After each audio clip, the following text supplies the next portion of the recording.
बाबाजी और हजूर जी की प्यारी संगत जी, राधा स्वामी जी, स्वागत है आपका हमारे चैनल भजन मार्गम में। संगत जी, आज का सत्संग सुनकर पंडाल में हर कोई भावुक हो गया। आज 30 मार्च को बाबाजी महाराज ने डेरा व्यास में सत्संग फरमाया और ऐसा सत्संग किया कि पूरी संगत के दिलों में विरह की गूंज उठी। संगत जी, शायद मैं इस भाव को पूरी तरह व्यक्त न कर पाऊं, लेकिन अपनी ओर से पूरी कोशिश करूंगी कि बाबाजी के वचनों को आप तक पहुंचा सकूं। संगत जी, आज का सत्संग मन की अस्थिरता और उसे सही दिशा में लगाने पर आधारित है। मन, जो हर पल इधर उधर भटकता है, कभी इच्छाओं में उलझता है तो कभी चिंता और डर में फंस जाता है। लेकिन क्या हम इसे नियंत्रित कर सकते हैं? क्या हम इसे भजन सुमिरन और सच्ची भक्ति की ओर मोड़ सकते हैं? इसका जवाब है हाँ। और यही आज के सत्संग का संदेश है। तो संगत जी, वीडियो को अंत तक जरूर देखें और जल्दी से चैनल को सब्सक्राइब कर लीजिए, ताकि आपको हर दिन बाबाजी की अमृतवाणी सुनने का सौभाग्य मिलता रहे। संगत जी, जब बाबाजी और हुजूर जी स्टेज पर आए तो एक बेहद प्यारा शब्द चल रहा था। पूरा पंडाल बाबाजी की एक झलक पाने को बेताब था। कुछ आंखों में आंसू थे, कुछ के होठों पर मुस्कान थी और कुछ हाथ जोड़कर प्रार्थना कर रहे थे। जैसे ही बाबाजी ने पूरी संगत पर दृष्टि डाली, मानो हर किसी के भीतर प्रेम और श्रद्धा का ज्वार उमड़ पड़ा। और फिर सत्संग प्रारंभ किया। संगत जी, आज बाबाजी ने स्वामी जी महाराज की वाणी धुन सुनकर मन समझाई ली और इस पर 1 घंटे से भी अधिक समय तक सत्संग फरमाया। संगत जी, बाबाजी ने फरमाया कि इंसान जो कुछ भी करता है वह मन के अधीन होकर करता है। यही कारण है कि हम बार बार उन्हीं रास्तों पर चलते हैं जिन पर पहले भी भटक चुके हैं। फिर बाबाजी ने एक उदाहरण देकर समझाया कि इस मन को मैल लागी, काला होया सिया, अर्थात मन पर इतनी परतें चढ़ चुकी हैं कि हम अपना असली स्वरूप भूल गए हैं। संगत जी, बाबाजी ने समझाया कि यह मन बहुत चतुर है। जब हम कोई अच्छा काम करने लगते हैं तो यह तुरंत बहाने बना देता है, आज नहीं, कल करेंगे, अभी समय नहीं है, थोड़ा और मजे कर लें, आदि। इसी तरह जब हम भजन सुमिरन की बात करते हैं तो मन कहता है बाद में करेंगे, पहले यह जरूरी काम निपटा लें। लेकिन संगत जी, यह बाद में कभी आता ही नहीं। संगत जी, बाबाजी ने आज समझाया कि छोटे बच्चे कहते हैं कि हमारा पढ़ाई में मन नहीं लगता और बड़े कहते हैं कि हमारा भजन सुमिरन में मन नहीं लगता। संगत जी, मान लीजिए कोई बच्चा पढ़ाई करना चाहता है, लेकिन जैसे ही वह किताब खोलता है उसे टीवी देखने, गेम खेलने या दोस्तों से बात करने का मन करने लगता है। वह खुद को कहता है अभी नहीं, थोड़ी देर बाद पढ़ लूंगा, लेकिन फिर वह इतना व्यस्त हो जाता है कि पढ़ाई का समय ही नहीं मिलता। संगत जी, यही स्थिति हमारी भजन सुमिरन की होती है। हम रोज सोचते हैं कि आज से सुबह उठकर सिमरन करेंगे, लेकिन जैसे ही सुबह होती है मन कहता है थोड़ा और सो लेते हैं, कल से जरूर करेंगे, और यह कल कभी नहीं आता। संगत जी, बाबाजी ने बताया कि मन हमेशा बहाने बनाता है, लेकिन जब हम धीरे धीरे अभ्यास करते हैं तो पढ़ाई भी आसान हो जाती है और भजन सुमिरन भी। संगत जी, हम अक्सर सोचते हैं कि थोड़ी देर के लिए सोशल मीडिया चेक कर लें, फिर भजन करेंगे, लेकिन वह थोड़ी देर घंटों में बदल जाती है। हम फेसबुक, इंस्टाग्राम, व्हाट्सएप में इतने व्यस्त हो जाते हैं कि पता ही नहीं चलता कि समय कहाँ चला गया। मन हमें यह सोचने पर मजबूर करता है कि एक वीडियो और देख लेते हैं, फिर सो जाएंगे, बस 5 मिनट और फिर ध्यान करेंगे। संगत जी, कई लोग सोचते हैं अगर हमारे पास बड़ा घर होगा, ज्यादा पैसा होगा, कार होगी तो हम खुश हो जाएंगे, लेकिन जब वह चीज मिल जाती है तो संतुष्टि नहीं मिलती। फिर कोई और चीज पाने की इच्छा होने लगती है। संगत जी, बाबाजी ने आज सत्संग में बताया कि मन तो एक अंधा कुआं है, जितना इसमें डालोगे उतनी ही इसकी भूख बढ़ती जाएगी। अगर आपको एक गाड़ी मिल जाए तो दूसरी चाहिए। अगर दूसरा घर बन जाए तो तीसरा चाहिए। इच्छाओं का यह सिलसिला कभी खत्म नहीं होता। संगत जी, हमें यह समझना होगा कि बाहर की चीजों में सच्ची शांति नहीं है। असली शांति नाम की कमाई में है। अगर हम अपने अंदर प्रेम, संतोष और भक्ति का दीप जलाएंगे तो बाहरी चीजों की जरूरत खुद कम हो जाएगी। संगत जी, बहुत से लोग बाहरी दिखावे में जीते हैं। कोई सोचता है कि मुझे सबसे महंगे कपड़े पहनने चाहिए, लोग मेरी इज्जत करेंगे। कोई सोचता है कि मेरी शादी सबसे भव्य होनी चाहिए, तभी समाज में रुतबा होगा। संगत जी, बाबा जी ने समझाया कि सच्चा सुख बाहर के दिखावे में नहीं, बल्कि भीतर की सादगी में है। अगर कोई सिर्फ बाहर से साधु बने और भीतर लालच और अहंकार भरा हो, तो क्या वह सच्चा भक्त कहलाएगा? नहीं। संगत जी, यही मन की चालाकी है। बाबा जी ने समझाया कि मन को हमेशा आकर्षण की चीजों में रस आता है, लेकिन जब हम नाम की कमाई में लगते हैं तो धीरे धीरे मन को शांति मिलने लगती है। संगत जी, हमें अपनी जिंदगी को सरल बनाना होगा। दिखावे के पीछे भागने के बजाय हमें गुरु की वाणी को अपनाना होगा और प्रेम व भक्ति के मार्ग पर चलना होगा। बाबा जी ने आज यह भी समझाया कि हम अपने भजन सुमिरन को टालते रहते हैं और सोचते हैं कि जब हमारे हालात ठीक हो जाएंगे तब ध्यान करेंगे। बहुत से लोग कहते हैं, पहले बच्चों की शादी हो जाए फिर भजन करेंगे। पहले बिजनेस सेट हो जाए फिर सिमरन करेंगे। पहले घर खरीद लें फिर आध्यात्मिकता की तरफ बढ़ेंगे। लेकिन संगत जी, क्या यह समय कभी आता है? नहीं, क्योंकि एक लक्ष्य पूरा होता नहीं कि दूसरा आ जाता है। इसी भागदौड़ में पूरी जिंदगी निकल जाती है और जब तक हमें एहसास होता है तब तक शरीर जवाब देने लगता है। बाबा जी ने हमें याद दिलाया कि अगर हमें मालिक से मिलना है तो उसका समय अभी है, न कि रिटायरमेंट के बाद। संगत जी, बाबा जी ने आज समझाया कि मन को जो सिखाओगे वह वैसा ही बनेगा। अगर हम इसे रोज व्यस्तता और चिंताओं में ही डालेंगे तो यह कभी भजन सुमिरन की ओर नहीं जाएगा। लेकिन अगर हम इसे धीरे धीरे आध्यात्मिकता की ओर मोड़ेंगे तो यह वहां भी लगने लगेगा। संगत जी, हमारा दिमाग तभी किसी चीज की ओर जाता है जब उसे उसमें खुशी और संतोष मिलता है।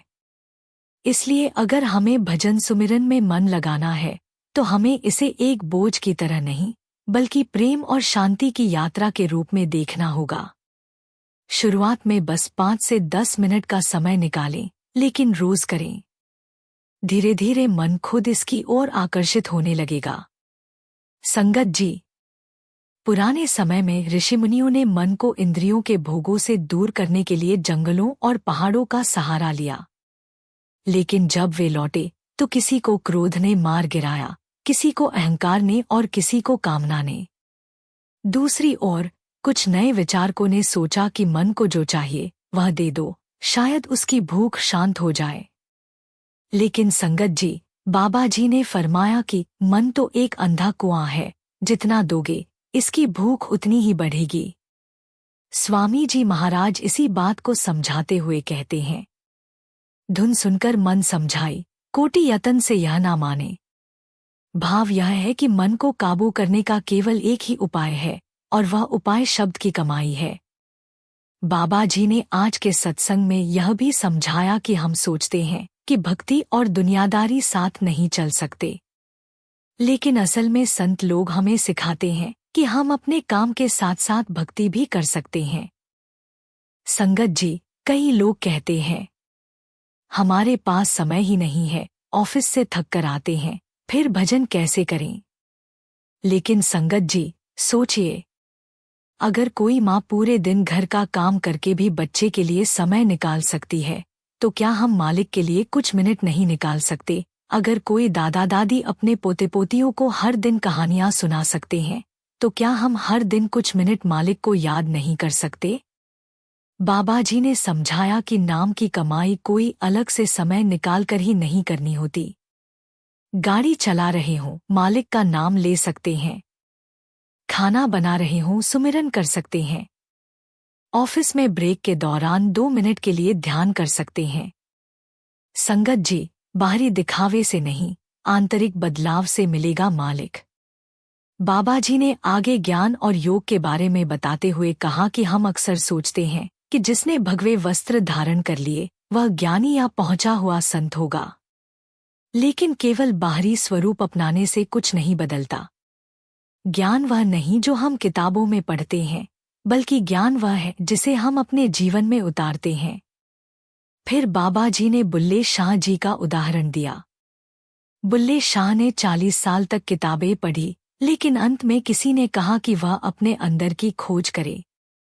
जब उन्होंने नाम की कमाई शुरू की तो उनके अंदर प्रेम जागा और सच्ची समझ आई। संगत जी, बाबा जी ने समझाया कि हम सोचते हैं कि अपनी बुद्धि से मालिक को पालेंगे, लेकिन यह हमारी भूल है। जिस तरह भूख लगने पर केवल रोटी रोटी कहने से पेट नहीं भरता, वैसे ही केवल राम राम जपने से कुछ नहीं होगा जब तक हम आत्मा को उस नाम के साथ नहीं जोड़ते। बाबा जी ने फरमाया कि सच्चा ज्ञानी वही है जो गुरु के शब्दों को अपने जीवन में उतारता है।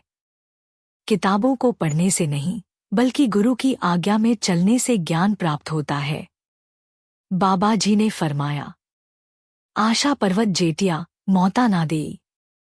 हम अपनी योजनाओं में इतने व्यस्त हैं कि यह भूल जाते हैं कि मौत हमारे दरवाजे पर खड़ी है। जब मालिक के पास जाना होगा तो क्या हम तैयार होंगे? बाबा जी ने एक प्यारा उदाहरण दिया। एक किसान खेत जोत रहा था, तभी यमदूत आए और बोले, चल तेरा समय पूरा हो गया। किसान बोला, बस 1 मिनट, मैं अपने बेटे को समझा दूं कि खेत कैसे जोतना है। यमदूत हंसे और बोले, तू तो खुद ही अपना खेत नहीं जोत पाया, अब बेटे को क्या सिखाएगा? यह कहकर वे उसे ले गए। बाबा जी फरमाया कि हम मौत को कभी गंभीरता से नहीं लेते। बाबा जी ने आज कहा, हम जो भी कर रहे हैं, क्या वह हमें मालिक के सामने ले जाने लायक बना रहा है? संगत जी, अगर आज ही हमारी मृत्यु हो जाए तो क्या हमने अपने जीवन में भजन सुमिरन और सच्चे कर्मों की कमाई की है? या फिर हम सिर्फ धन, रिश्ते और दुनियावी चीजों में ही उलझे रहे? हमें इस बात को समझना होगा कि मौत का दरवाजा कभी भी खटखटा सकता है। इसलिए हमें अभी से भजन सुमिरन और सेवा के रास्ते पर चलना शुरू कर देना चाहिए। लेकिन संगत जी, क्या मौत केवल बुजुर्गों को ही आती है? हम कितनी बार देखते हैं कि कोई युवा अचानक दुर्घटना में चला जाता है, कोई बच्चा भी बीमार होकर दुनिया छोड़ देता है। बाबा जी ने हमें याद दिलाया कि हमेशा इस भ्रम में मत रहो कि तुम्हारे पास बहुत समय है। जो भी करना है, अभी करना है। अगर हम हर रोज मालिक को याद नहीं करेंगे, तो अंतिम समय में कैसे याद आएगा? संगत जी, बाबा जी ने अंत में कबीर साहिब की एक पंक्ति सुनाई। नाम सच, जग झूठ है। भाव यह कि यह संसार अस्थायी है, केवल एक ही चीज स्थायी है, मालिक का नाम। हमें अपने आप को उस नाम के साथ जोड़ना होगा, क्योंकि जो कुछ भी हमें मिलेगा वह केवल हमारी कमाई के अनुसार ही मिलेगा। संगत जी, यह रास्ता प्रेम और समर्पण का है। बाबा जी ने अंत में फरमाया कि यह रास्ता प्रेम और समर्पण का है, बुद्धि और तर्क का नहीं। यह लोभ लालच से नहीं, बल्कि कुर्बानी और मेहनत से मिलता है। संगत जी, हमने सब कुछ आजमा लिया, दुनिया के पीछे भी भागकर देख लिया, अब समय है मालिक से मिलने का। संगत जी, बाबा जी ने आज के सत्संग में यह फरमाया कि मन को लाख समझाओ, यह नहीं मानता, लेकिन जब इसे शब्द की कमाई का स्वाद लग जाता है तो यह खुद रास्ता खोज लेता है। बिल्कुल यही बात संत रविदास जी की बाणी में भी आती है। उन्होंने फरमाया, मन चंगा तो कठौती में गंगा। संगत जी, इस पंक्ति के पीछे एक बहुत प्यारी और गहरी कहानी छिपी है, जो आज के सत्संग से पूरी तरह मेल खाती है। संत रविदास जी एक साधारण जूते बनाने वाले थे। वह अपनी छोटी सी झोपड़ी में बैठकर दिन भर भजन सुमिरन और सेवा में लगे रहते थे। उनके पास कोई ऊंचे दर्जे की डिग्री नहीं थी, न ही वह किसी राजघराने से थे, लेकिन उनकी आत्मा प्रेम और भक्ति से भरी हुई थी। एक दिन कुछ पंडित और विद्वान गंगा स्नान के लिए जा रहे थे। उन्होंने रविदास जी से कहा, रविदास, तू भी हमारे साथ चल गंगा स्नान करने, तेरे सारे पाप धुल जाएंगे। रविदास जी ने मुस्कुराकर उत्तर दिया, संगत जी, अगर मन साफ नहीं है तो बाहर का पानी कैसे पाप धो सकता है। पंडितों ने कहा, गंगा में स्नान करने से मोक्ष मिलता है। इस पर संत रविदास जी ने एक अनमोल वचन कहा, जो मन निर्मल सो मोही प्यारा, मन चंगा तो कठौती में गंगा। अर्थात यदि मन शुद्ध है तो वही सच्चा गंगा स्नान है। रविदास जी ने समझाया कि जब मन सच्चा हो जाता है और नाम की कमाई में लगता है तो वहीं पर गंगा बस जाती है। हमें किसी बाहरी चीज की जरूरत नहीं, बस हमें अपने अंदर मालिक को पाने की कोशिश करनी चाहिए। बाबा जी ने आज यही समझाया कि हम बाहर दौड़ते रहते हैं, सोचते हैं कि तीर्थ यात्रा, बड़े बड़े अनुष्ठान या दिखावे से हमें मुक्ति मिल जाएगी। लेकिन अगर मन भटक रहा है तो ये बाहरी चीजें कुछ नहीं कर सकती। संगत जी, बिल्कुल उसी तरह जैसे संत रविदास जी ने कहा कि अगर मन निर्मल हो जाए तो घर बैठे ही गंगा मिल जाती है। बाबा जी ने भी यही समझाया कि बाहरी चीजें सिर्फ सहारा दे सकती हैं, असली शुद्धि अंदर से आती है। बाबा जी ने सत्संग में यही फरमाया कि यह रास्ता प्रेम और समर्पण का है, यह ज्ञान और तर्क का नहीं। संत रविदास जी भी यही समझाते हैं कि जो मन की गहराई से मालिक की तरफ चलता है वही असली भक्त है। रविदास जी की एक और बाणी देखें, ऐसा चाहूं राज में जहां मिले सबन को अन्न, छोट बड़ो सब सम बसे रविदास रहे प्रसन्न। अर्थात सच्चा भक्ति मार्ग वही है जहां कोई भेदभाव न हो, सबको प्रेम मिले और सब मिलकर मालिक के नाम में लीन हो। संगत जी, आज के सत्संग में बाबा जी ने फरमाया कि मन को जीतना है तो इसे प्रेम और भजन के रास्ते पर लगाना होगा। यही संत रविदास जी भी कहते हैं, मन निर्मल तो सब कुछ निर्मल, मन गंदा तो कोई भी बाहरी चीज शुद्धि नहीं ला सकती। संगत जी, हमें तीर्थों की ओर भागने के बजाय गुरु के वचनों को अपने हृदय में उतारना होगा। भजन सुमिरन सिर्फ एक क्रिया नहीं बल्कि एक जीवन शैली होनी चाहिए। जो आत्मा को शांति देता है वही सच्चा तीर्थ है।